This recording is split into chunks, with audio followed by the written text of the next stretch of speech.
이제 현대전장에서 대전차 미사일은 없어서는 안 될 필수적인 존재입니다. 과거 전차 앞에서 무력했던 보병이 적 전차의 위협에 맞설 수 있게 된 것에는 대전차 미사일의 영향이 매우 컸는데요. 이를 방증하듯 전 세계 대전차 미사일 시장은 매년 연평균 성장률이 4.7%를 넘어가고 있으며 2030년에는 54억 달러 이상의 시장을 형성할 전망입니다. 그래서 준비했습니다. 오늘은 많은 분의 요청대로 한국형 대전차 미사일의 위력과 특징, 수출 성과에 대한 정보를 하나의 영상에 담았습니다.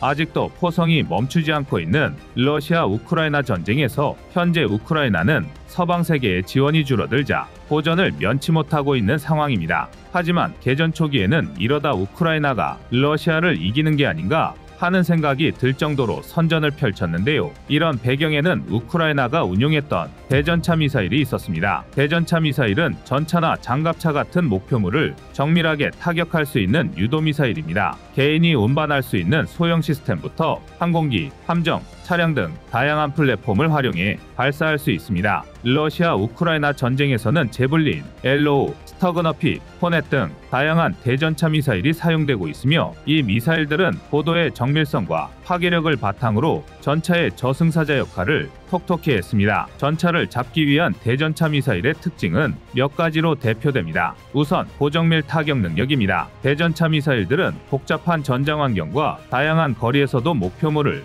정확하게 타격하는 것이 가능합니다. 전술적 유연성 또한 상당한데요. 보병이 직접 운반하며 운용할 수도 있지만 차량, 항공기 등의 시스템에 탑재해 발사하면 기동성과 운용병력의 생존성이 증가하면서 그 효과는 더욱 커집니다. 심리적인 효과도 대단합니다. 대전차 미사일에 아군의 전차나 장갑차가 파괴되는 일이 속출하면 당하는 입장에서는 작전의 실행력에 상당한 제동이 걸릴 수밖에 없습니다. 무엇보다 부각되는 것은 대전차 미사일이 무려 비대칭 전력으로도 분류될 수 있다는 것입니다. 전체적인 군사력에서 러시아와 우크라이나는 비교 자체가 불가능할 정도로 러시아가 우세합니다. 그러나 러시아의 기갑 전력에 상당한 손실을 입히고 저지함으로써 대전차 미사일이 비대칭 전력에 균형을 맞추는데 중요한 역할을 하며 상대적으로 적은 비용으로 고가의 적 장비를 파괴하는 효과적인 수단임이 여실히 증명됐습니다. 하지만 대전차 미사일이라고 해서 모두 비슷한 시스템을 가진 것은 아닙니다. 유도 방식에 따라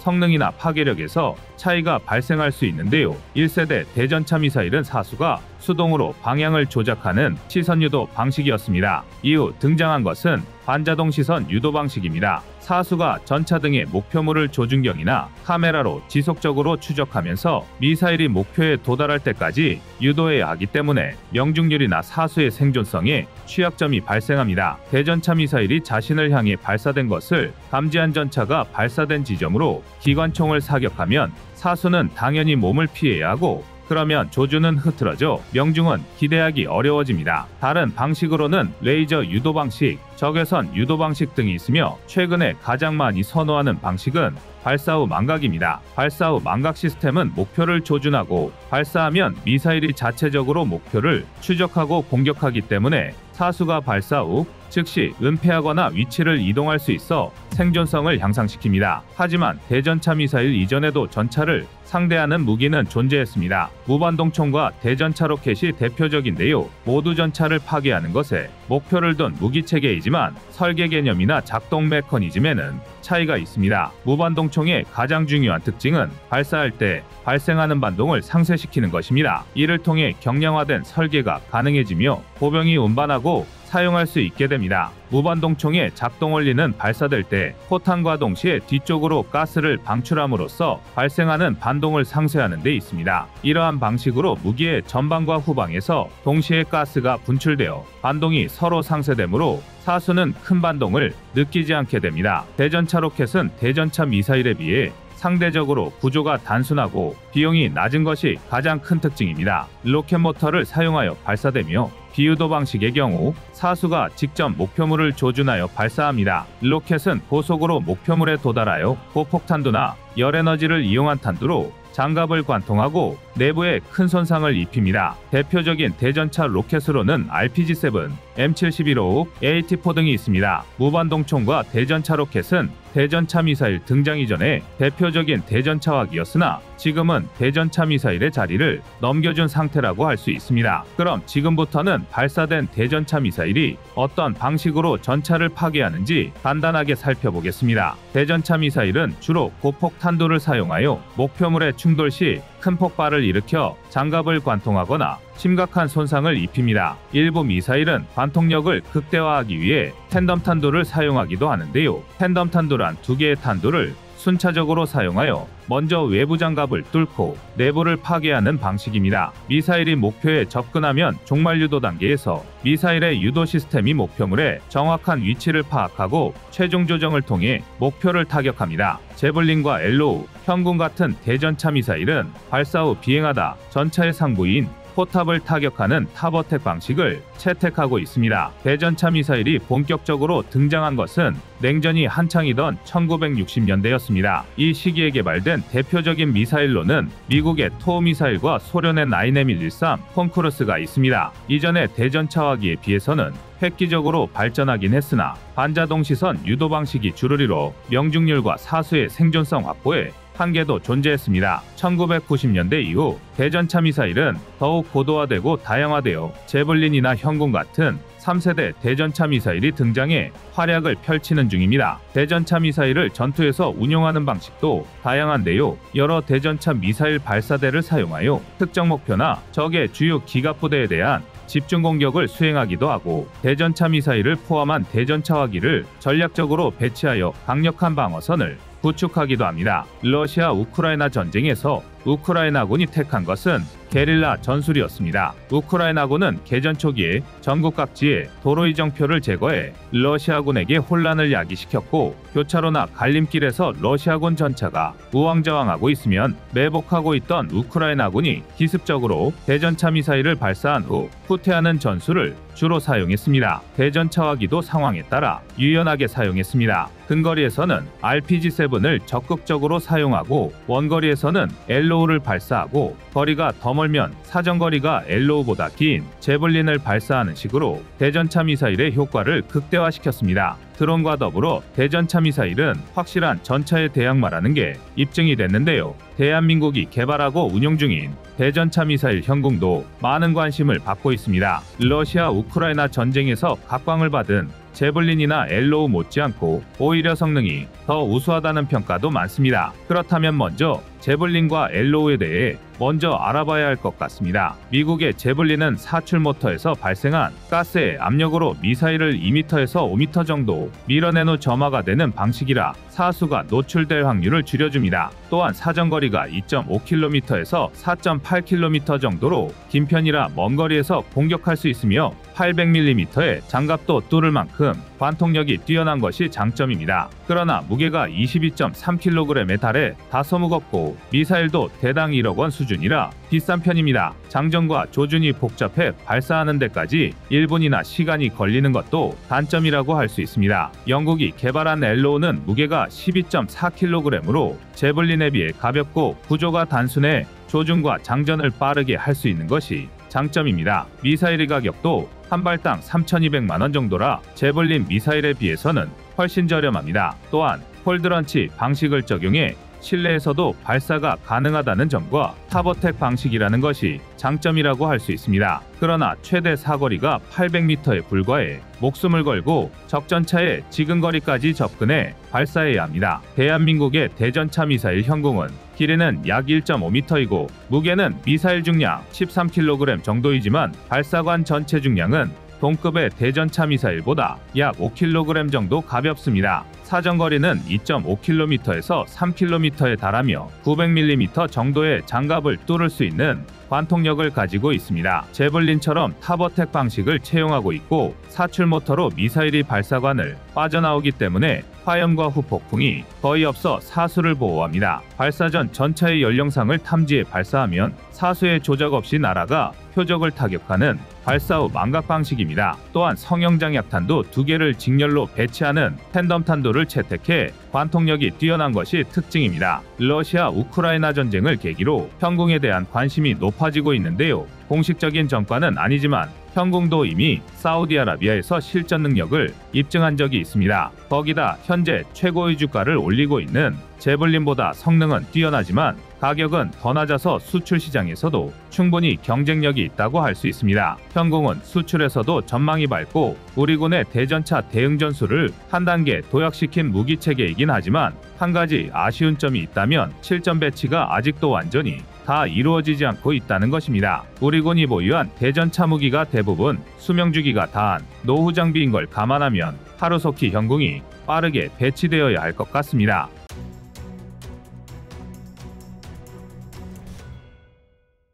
우크라이나와의 10년 전쟁을 준비한다는 러시아. 그러나 상황은 만만치가 않습니다. 최근 나토 사무총장은 우크라이나가 10년 내 군사동맹에 가입하기를 바란다는 의사를 표명했는데요. 이에 러시아 안전보장이사회 부의장 메드베데프는 10년 뒤 우크라이나는 존재하지 않을 것이다라고 나토와 우크라이나 모두를 조롱했습니다. 그리고 미국의 싱크탱크 ISW 전쟁연구소는 러시아가 실제로 10년가량의 장기전을 준비하기 위해 완전한 병영국가 체제로 돌입했다고 전했습니다. 러시아는 과거 1940년대 독일과의 전쟁에서 승리한 추억을 떠올리며 이번에도 자신들이 승전국이 될 것이라 자신하고 있는데요. 그러나 현재의 러시아는 소련 시절은 물론 아프간전 당시의 전력에도 못 미치고 있습니다. 이번 우크라이나 전쟁에서 괴멸된 러시아군의 장비 손실이 이를 증명하는데요. 심지어 25mm 기관포에도 장갑차들이 파괴되고 있습니다. 그러나 푸틴은 이번에도 문제없다 라며 젊은 병사들을 전쟁터로 밀어넣고 있는데요. 그래서 준비했습니다. 오늘은 중국산 군수물자까지 수입해 쓰고 있는 러시아의 전장 상황에 대해 자세히 알아보겠습니다.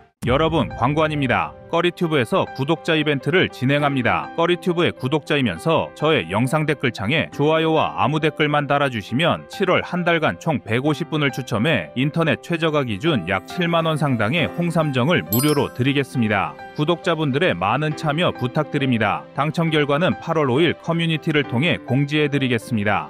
1941년 나치 독일과 소련 사이에 발발한 전쟁은 인류 역사상 최대 규모의 단일 전쟁으로 기록되고 있습니다. 당시 소련과 나치 독일은 유럽 내에서 타의 추종을 불허하는 양대 강국이었는데요. 독일은 전체 인구의 75%를, 소련은 40% 이상을 오로지 이 전쟁을 위해 동원했습니다. 인류 문명이 기록되기 시작한 이후 40% 이상의 인구를 동원한 전쟁은 독소 전쟁이 유일할 정도로 대규모의 전쟁이었습니다. 당시 나치 독일은 불가침 조약을 파기하고 소련을 침략해 양측 모두 3천만 명 이상의 사상자를 냈습니다. 전쟁 초 연합국 지도자들은 소련이 기껏해야 3개월 안에 나치 독일에 패배한다고 예상했는데요. 그도 그럴 것이 당시 나치 독일은 최강의 지상군을 보유했다는 프랑스를 6주 만에 굴복시켰고 모든 전쟁에서 승승장구하고 있었습니다. 그러나 뚜껑을 열어보니 소련은 불굴의 투쟁 정신과 무적의 기갑 전력을 보유한 진정한 강국이었습니다.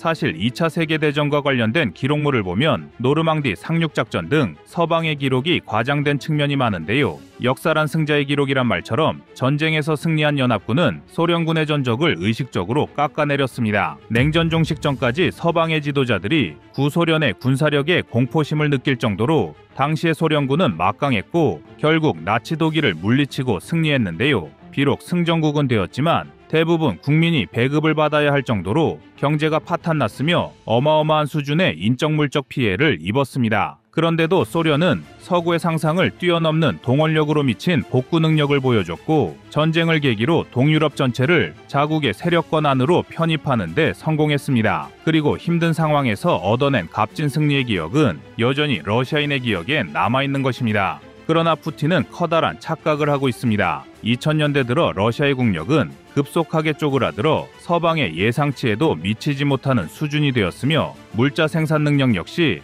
과거 소련 시절과 비교하면 터무니없이 축소된 상황입니다. 튀르키예의 군사정보 채널 오릭스가 밝힌 바에 따르면 우크라이나 전쟁 직후 손실된 러시아 탱크는 모두 3,250대로 러시아가 가진 전차 수량은 2,550대를 훨씬 웃도는 수치라고 합니다. 이는 곧 치장물자로 분류된 12,700대의 구형 전차가 전장에 재투입됐다고 추측할 수 있는 부분인데요. 실제로 러시아 육군은 굴러가는 것만으로 황송한 2세대 전차 T-64, T-72 계열까지 모조리 끌어다 쓰고 있습니다. 영국 국제전략문제연구소 IISS 등 서방의 군사정보 채널에선 러시아군의 전차 피해 규모를 보다 크게 예측하고 있습니다. 러시아는 전쟁 이후 약 8,000대 전차를 잃었으며 특히 최신 T-90M 전차도 100대 이상이 손실된 것으로 분석하고 있습니다. 이러한 전차 손실은 주로 우크라이나의 강력한 저항과 현대적인 대전차 무기의 사용으로 인한 것으로 러시아는 손실을 보충하기 위해 매달 약 100대의 전차를 생산하고 있지만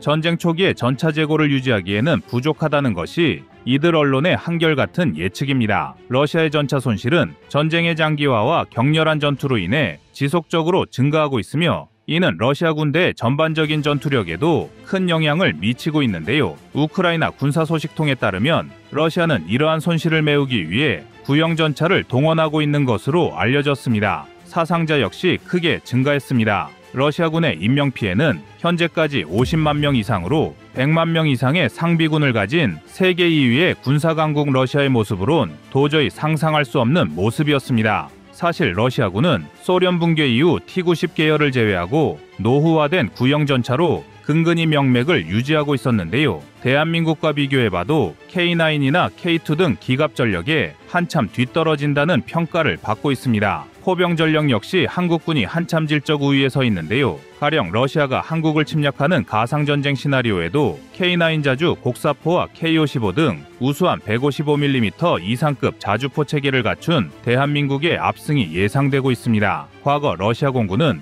대한민국의 2배가 넘는 전술기를 보유한 강국이었으나 우크라이나 전쟁으로 상당수 전력을 잃었을 것으로 예상하고 있습니다. 결론은 러시아가 소련 해체 이후 국제적인 영향력은 다소 줄어들었지만 여전히 세계에서 가장 넓은 영토를 보유하고 있는 국가이며 석유, 천연가스 등의 자원의 매장량도 풍부합니다. 더구나 1억 4천만 이상의 인구와 내수 기반을 갖춘 강대국이자 무기 시장의 큰손인데요. 무엇보다 핵무기를 가장 많이 보유한 국가 중 하나죠. 그러나 국방기술력에서도 세계 2위를 자랑하던 러시아의 민낯도 공개됐습니다. 일부 언론과 러시아 무기 애호가들에 의해 과장되었던 러시아 전력의 실체가 이번 전쟁을 통해 드러났는데요. 보통 러시아제 무기는 저렴하면서 내구성이 높다는 인식이 있는데 평균적으로 무기들의 값이 저렴한 것은 사실이지만 최신 무기들의 경우엔 서방제 무기와 차이가 없었습니다. 또한 러시아 특유의 척박한 지형과 혹한에서 운영하도록 신뢰성 높은 무기들은 생산했지만 내구도나 수명 자체는 오히려 평균적으로 서방제에 비해서 뒤떨어진다는 평가를 받고 있는데요.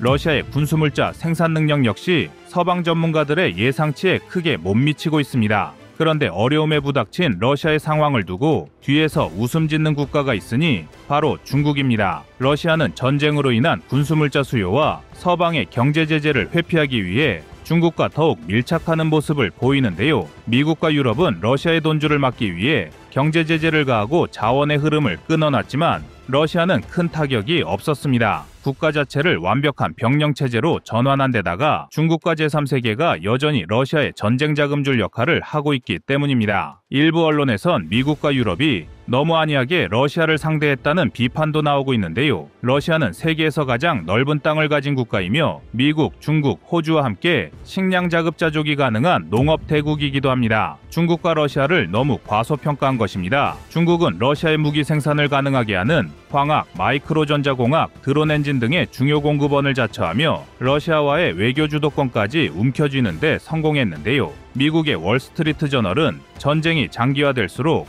러시아가 중국의 속국으로 전락될 것이라는 예측을 내놓고 있습니다. 그러나 주저앉을 것 같았던 우크라이나의 분전도 놀랍지만 서방연합군의 합동공격으로 큰 타격을 받을 것으로 예상했던 러시아는 다시 전열을 정비하여 조금씩 예전 군사 강대국의 모습을 찾아가고 있습니다. 러시아군은 매주 수천 명의 병력을 전장에 투입하고 있으며 후방에서는 매달 3만 명의 신병을 새로 조달하고 있습니다. 반면 우크라이나는 자원 입대자는 줄고 병력 기피가 빈번해지는 이중고에 시달리고 있는 데다 극심한 물자 부족까지 겪고 있습니다. 지난 4월 미국의 지원법안 통과와 함께 우크라이나는 스팅어 대공 미사일과 155mm 포탄, 자벨린 대전차 미사일 등 10억 달러, 한화 약 1조 3,745억 원 규모의 무기를 공급받았다고 하는데요. 미국은 앞으로도 전체 규모 610억 달러, 한화 83조 8,445억 원의 지원을 약속한 상태입니다. 그러나 아무리 주변에서 도와준다고 한들 우크라이나 자체의 국력이 뒷받침되지 않는다면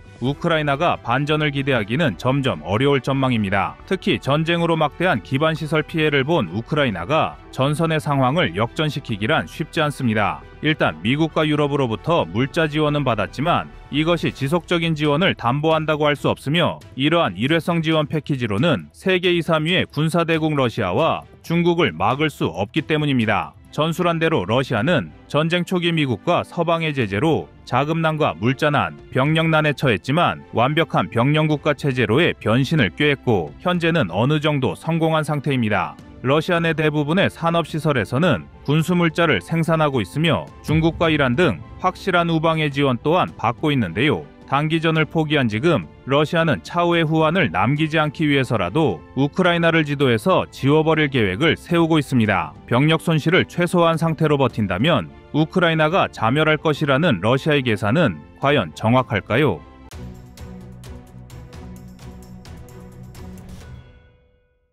한국이 또 대박을 터뜨렸습니다. LIG-X1이 대전차 미사일 사업으로 아랍에미리트와의 대규모 계약 소식을 전했는데요. 원래 한국에서는 청검 시리즈가 대전차 미사일의 대표 주자로 자리 잡고 있었습니다. 하지만 해외 무대에서는 의외로 LIG-X1의 기술력도 주목하고 있는데요. 이번 아랍에미리트가 자국 방산업체와 체결한 대전차 미사일 도입 규모가 무려 10억 달러라는 점이 공개되면서 다시 한번 한국의 방산 기술력이 세계에 알려졌습니다. 먼저 UAE가 선택한 미사일의 명칭은 헤이다로 불리는데 사실 이 무기가 우리나라에서는 크게 알려지지 않았습니다. 이유는 이 무기가 UAE 현지 업체인 칼리두스사와의 합작 형태로 개발되었기 때문입니다. UAE가 이 미사일을 선택한 배경에는 여러 가지 이유가 있습니다. 먼저 가장 큰 요인은 중동 특유의 넓은 사막 환경과 장거리 교전 요구라고 할 수 있습니다. 한국군이 사용하는 청검은 한반도 지형에 최적화되어 있어 유효 사거리가 그리 길지 않습니다. 반면에 중동의 경우 지형이 탁 트여 있고 원거리에서 적의 기동을 식별하기가 쉬운 편이어서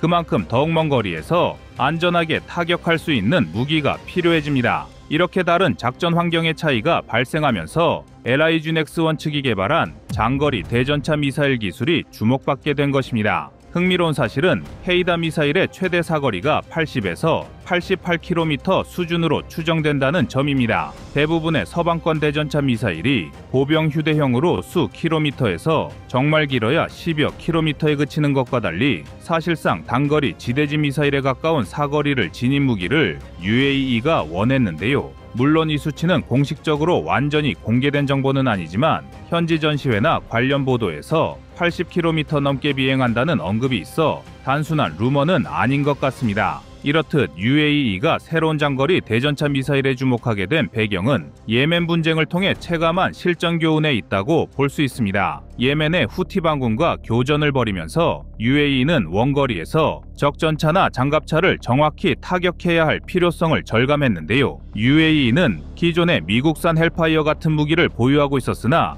헬기와 같이 특정 플랫폼에 집중된 운영 방식 때문에 지상기동군 전체가 일관되게 쓰기에는 다소 한계가 있었습니다. 바로 이 지점에서 LIG-X1이 예전에 준비했던 LAH용 중거리 공대지 미사일 기술이 스포트라이트를 받게 되었습니다. 사실 이 기술은 한화에어로스페이스가 개발한 청검 시리즈에 밀려 국내 우선순위에서 빠졌었습니다. 애초에 LAH 무장체계로 선정되지 못한 데다 방위사업청 평가 과정에서도 이미 청검이 있으니 굳이 추가 개발이 필요하지 않다는 분위기가 강했습니다. 그러나 때마침 중동에서 새로운 요구가 발생해 LIG-X1은 자체 보유한 기술을 지대지 버전으로 확장하는 승부수를 띄웠고 그 결과 1조 4천억이라는 수출 성과를 보이게 됐습니다. 여기에 UAE가 상당한 자본력을 투입해 함께 개발하여 UAE와의 합작 형태를 구성했습니다. 그렇게 탄생한 결과물이 바로 헤이다 미사일입니다. 이번 아부다비 방산전시회에서 대외적으로 공개되고 대량 발주 계약까지 연결되면서 전 세계에서 한국의 새로운 미사일에 관심이 쏠렸습니다. 사실 LIG 넥스원 입장에서는 한 차례 중단 위기를 겪었던 시제품이기에 개발비 투자나 인력 유지 측면에서 쉽지 않은 선택이었다고 하는데요.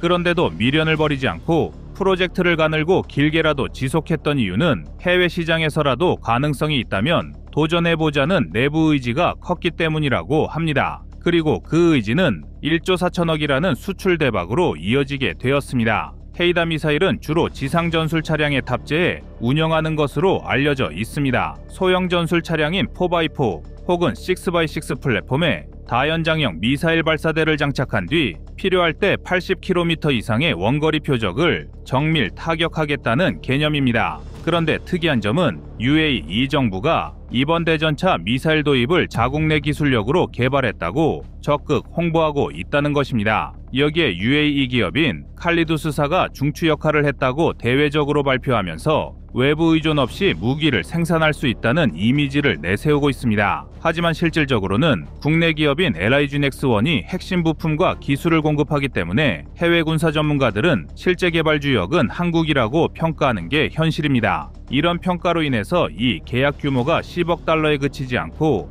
향후 추가 발주와 유지 보수 계약 등을 포함하면 몇 조 원 단위로 더 커질 수 있다는 전망도 나오고 있습니다. 특히 UAE만 도입하는데 그치지 않고 사우디아라비아나 이라크, 카타르 등 주변 국가들도 비슷한 무기를 필요로 하기 때문에 연쇄적으로 수주가 이어질 가능성도 열려 있습니다. 더욱이 중동 지역은 자금력이 풍부하고 안보 상황이 불안정한 곳이 많아 첨단 무기에 대한 수요가 꾸준하게 발생합니다. 더 나아가 이 미사일 플랫폼을 헬기나 무인기에 맞춰 공대지 형태로도 확장할 계획이 있는 것으로 알려지면서 한국 방산 기업들의 그린라이트가 켜졌습니다. UAE 이 역시 한국과 마찬가지로 어떤 무기를 도입하면 다목적 활용을 위해 추가 옵션을 검토 중이라고 하는데 만약 헬기나 무인기에 헤이다 미사일이 탑재된다면 중동 각국의 작전 양상은 한층 기동력 중심으로 변모할 것으로 보입니다. 기존에는 지상 차량 탑재형을 통해 원거리 공격을 수행했지만 공중 플랫폼을 활용하면 기동성과 사거리 모두 극대화될 수 있습니다. 특히 사막 지형에서는 넓은 시야와 긴 교전 거리를 10분 활용해 적 전차나 장갑차를 효율적으로 무력화할 가능성이 큽니다. 또한 무인기 운용 시 병력 위험 부담이 현저히 줄어들고 장시간 채공 능력이 확보되어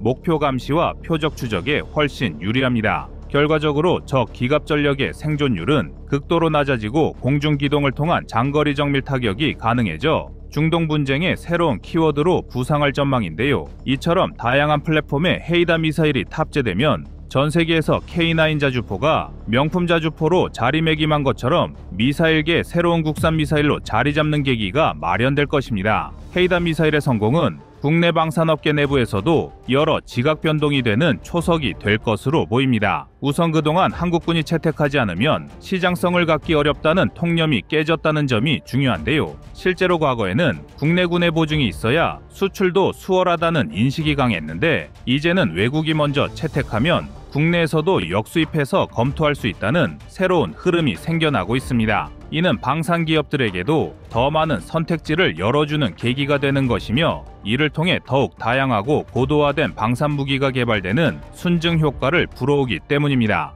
여기서 또 한 가지 주목할 점은 UAE가 이 기술을 완전히 자국화하려 할 수 있다는 분석도 있다는 것입니다. 즉 LIG 넥스원과 공동 생산 형태를 구축하여 UAE 현지 공장에서 미사일을 부분적으로 생산하고 향후 중동의 다른 국가에 판매하는 거점으로 삼으려 한다는 시나리오입니다. 이렇게 될 경우 한국 방산업체는 기술 로열티와 부품 수출로 상당한 수익을 얻는 동시에 일정 부분 UAE에 핵심 기술을 이전해야 하는 딜레마도 고민하게 되는데요. 결과적으로 이번 헤이다 미사일 수출은 한국 방산 산업의 글로벌 경쟁력을 재확인시키는 동시에 기술 이전과 현지화 생산이라는 새로운 과제도 떠안게 합니다. 해외 수출을 확장하려면 파트너 국가들이 원하는 수준의 기술 이전을 고려해야 하지만 그렇다고 핵심 역량까지 넘겨주면 향후 경쟁력이 떨어질 수 있기 때문입니다. 그러므로 LIG 넥스원 내부에서도 이 균형점을 잡는 작업에 많은 고민과 전략적 판단을 하고 있다고 전해집니다. 정리해보면 헤이다 미사일은 한 차례 국내 우선순위에서 밀려나 거의 사장될 뻔했던 무기체계가 중동이라는 새로운 시장 환경에서 극적으로 부활한 대표적인 사례입니다. UAE는 기존 서방 무기를 도입할 때마다 여러 정치, 외교적 걸림돌을 경험했고 그 대안으로 안정적 기술력을 갖춘 한국 기업과 손을 잡았습니다.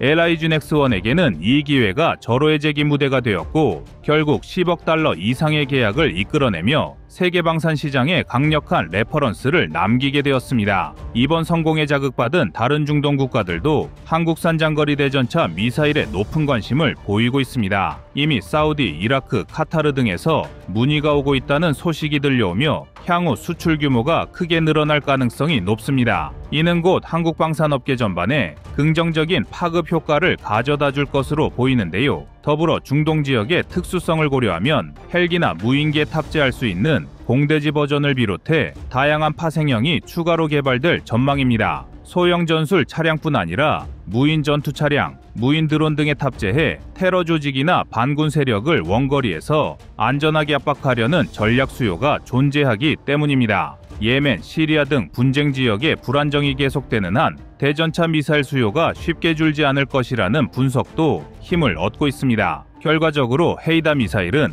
LIG 넥스원과 UAE 간의 협력을 통해 놀라운 시너지 효과를 만들어냈으며 국내외 방산 전문가들에게는 한번 실패할 뻔한 기술도 해외로 눈을 돌리면 새 생명을 얻을 수 있다는 사례로 남았습니다. 앞으로 이 무기가 실전에서 어떤 평가를 받게 될지 그리고 추가 수출이 어떤 국가로 확대될지 궁금증이 커지고 있습니다. 아울러 이런 성공을 발판 삼아 한국 방산업계가 보다 넓은 국제 무대에서 활약을 이어갈 것이라는 기대감도 함께 높아지고 있습니다.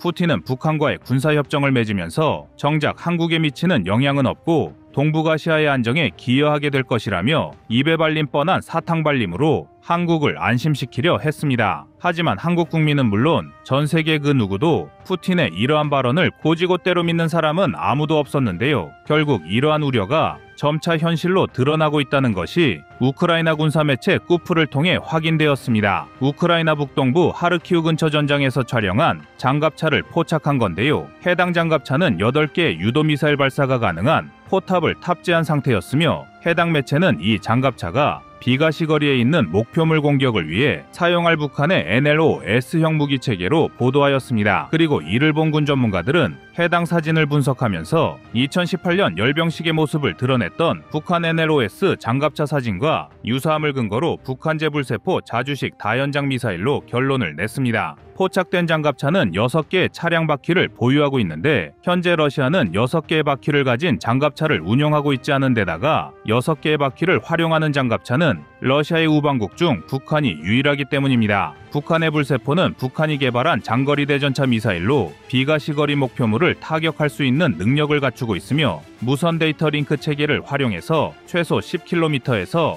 25km까지 떨어져 있는 목표물을 공격할 수 있는 것으로 파악되고 있습니다. 전차의 교전 범위 밖에서도 공격이 가능한 사거리를 보유했기 때문에 충분히 한국 전차에도 위험이 될 수 있다는 분석이 제기되고 있는데요. 또한 적외선 및 전자광학 탐색기를 통해 주야간 작전에서 모두 운용이 가능하며 설치된 카메라를 이용하여 실시간으로 영상을 전송받아 정밀도를 높인 무기 체계로 평가받습니다. 발사 후 망각 방식과 발사 후 관측 및 조정 방식 모두 운용이 가능하다 보니 현장 상황에 맞게 유연한 운용도 가능합니다. 이론상의 성능만 놓고 보면 북한에서 만든 것이 맞을지 의심이 될 정도로 각종 첨단 기술을 적극적으로 탑재한 대전차 미사일입니다. 그도 그럴 게 북한이 서방제 전차를 흉내낸 M2020 전차를 공개했을 때도 한국의 군 전문가들은 북한의 전차는 겉핥기식으로 흉내내기에 급급한 과장된 전력으로 분류하였지만 오히려 M2020 전차보다 불세 대전차 미사일이 한국의 위협이 될 수 있다는 분석을 제기하기도 했었는데요. 그리고 이러한 북한의 군사적 지원은 장기간 지속된 전쟁으로 장갑차 등 전투용 차량의 극심한 부족에 시달리던 러시아에게 있어 새로운 전력 확충 방안으로 대두되고 있습니다. 그동안 러시아 우크라이나 전쟁에 향방을 두고 유럽의 군사 전문가들은 북한에게서 지원받은 포탄만으로는 러시아가 승세를 잡기 어렵다는 주장을 꾸준히 드러냈습니다. 러시아가 북한을 통해 다수의 포탄을 지원받는다고 하더라도 정작 러시아의 주력 전력 역할을 맡아야 할 전차와 장갑차의 손실이 막대하기 때문에 북한의 지원이 전세에 판되는 큰 영향을 미치기 어렵다는 이유였습니다. 실제로 러시아는 우크라이나를 침공한 이후 전차와 장갑차 80%를 손실했다고 알려져 있으며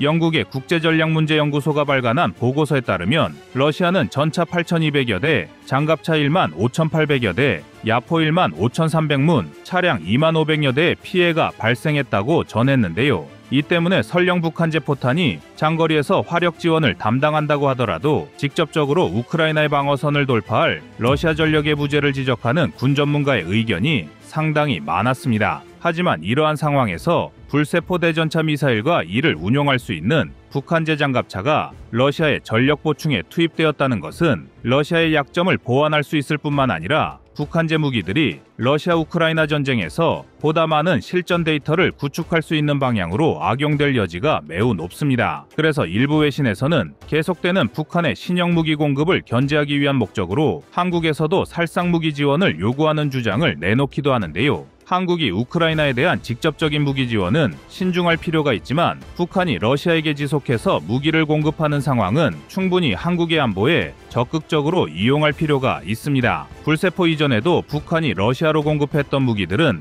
다수의 불량품이 많아 우크라이나군에서 쉽게 포획한 전력이 있으며 이를 통해 북한의 미사일 기술의 상당수를 나토와 한국이 파악할 수 있었습니다. 그리고 그렇게 파악된 북한제 포탄과 미사일의 기술력을 바탕으로 우리의 대공방어망을 점검할 수 있는 좋은 기회가 되기도 했는데요. 이번에 러시아로 지원된 불세포 역시 동일하게 한국이 북한의 신형 무기를 파악하는 계기가 될 수 있습니다. 지금까지 불세포는 다소 베일에 가려진 무기였습니다. 북한에서 선전을 위한 과시용으로 공개한 영상 일부를 통해 대략적인 성능을 추측해오고 있었는데 러시아에서의 행보를 통해 지금보다 더 구체적인 성능 재원을 확보한다면 한국 전차 부대들의 대응 능력을 향상하는 데 큰 도움이 될 수 있는데요. 북한은 폭풍호로 추정되는 전차를 향해 불세포를 발사하여 격파하는 영상을 공개한 바 있습니다. 당시 영상을 토대로 한국에서는 M48 패튼 계열의 구식 전차들엔 상당한 위협이 될 수 있으며 상대적으로 상부 장갑이 약한 전차의 특성상 K1과 K2 전차도 상부를 공격받으면 피해를 받을 수 있다는 분석이 제기되었던 사례가 있습니다. 다만 여전히 구체적인 장갑 관통 능력은 공개되지 않고 있으며 한국의 K1, K2 전차를 상대로 전면과 측면 장갑을 관통할 수 있는지는 여전히 미지수로 남아 있습니다. 그만큼 한국에서도 불세 계열의 적대전차 미사일을 경계하고 있었는데 러시아 우크라이나 전쟁을 통해 역으로 적성국의 무기 수준을 상세하게 파악할 수 있다는 것은 한국의 안보에 좋은 기회가 될 것입니다. 또한 한국이 우크라이나에게 살상 무기를 직접적으로 지원해준다면 불세포 대전차 미사일을 탑재한 북한 장갑차들을 파괴하기에 적합한 무기를 지원해주는 것도 하나의 방안이 될 수 있습니다. 한국에겐 대전차 무기로 성능 검증이 끝난 현궁이란 무기가 있기 때문입니다.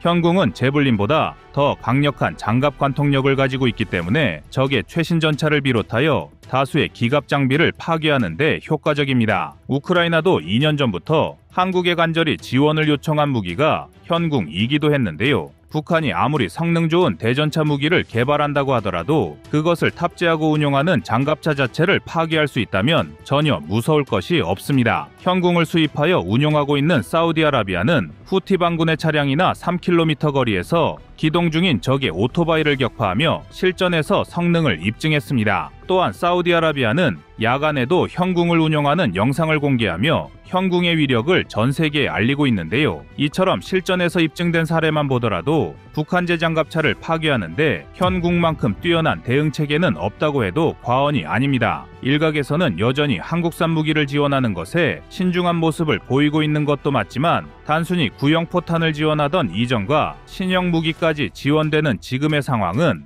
명백히 달라졌습니다. 북한에서보다 최신 무기를 지원하게 되면서 북러 밀착은 더욱 강화되고 있다는 전망과 무기 지원의 대가로 ICBM 탄두제 진입 기술, 신형 전투기 지원을 요구할 여지가 매우 높습니다. 러시아의 입장에서도 노후화된 포탄만 지원받을 때와 달리 북한의 군사기술 지원 요구를 무시하기가 더욱 어려워질 텐데요. 그렇기 때문에 북한의 이번 대전차 무기 지원을 단순히 이전의 포탄 지원과 동일한 궤로 생각해서는 안 되는 것입니다. 여러분의 생각은 어떠신가요? 이상 꺼리튜브였습니다.